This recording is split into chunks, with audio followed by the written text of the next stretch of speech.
School থেকে বাড়ি ফিরতাম একসাথে। রাস্তা ফুরিয়ে যেত, কিন্তু আমাদের কথা ফুরাতো না।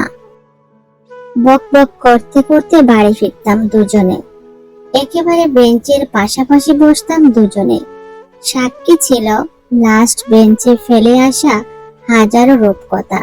এখন তো হোয়াটসঅ্যাপ, ফেসবুক আরো কত কি কথা বলার উপায়। শুধু শুধু স্কুল থেকে ফেরার পথে অফুরন্ত গল্প আর খুঁজে পাই না। স্কুল জীবনের প্রেমগুলো মারাত্মক রোমান্টিক হয়। লুকিয়ে লুকিয়ে একে অপরকে দেখা, ছুটির পর একসাথে বাড়ি ফেরা, বিকেলের প্রাইভেটে চোখাচোখি হলেই মিটি মিটি হাসি। হাজারটা প্রেম করলেই এই ফিলিংস গুলো পাওয়া যাবে না। ভাবি তুমি আসবে ফিরে, ধরবো হাতগুলো, বলবে তুমি কেঁদো না, ফিরে এসেছি এই দেখো। মেয়েরা ভুল ছেলেদের প্রেমে পড়ে, যে ছেলেগুলো বহাটে, খারাপ, বাঁকা, পটু, বেহায়া এবং শোকারগুলো প্রকৃতির। সেই ছেলেদের প্রতি মেয়েরা আকৃষ্ট হয় বেশি।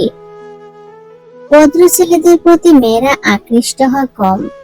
কারণ হলো এরা ব্যক্তিত্ব সম্পন্ন, আত্মকেন্দ্রিক।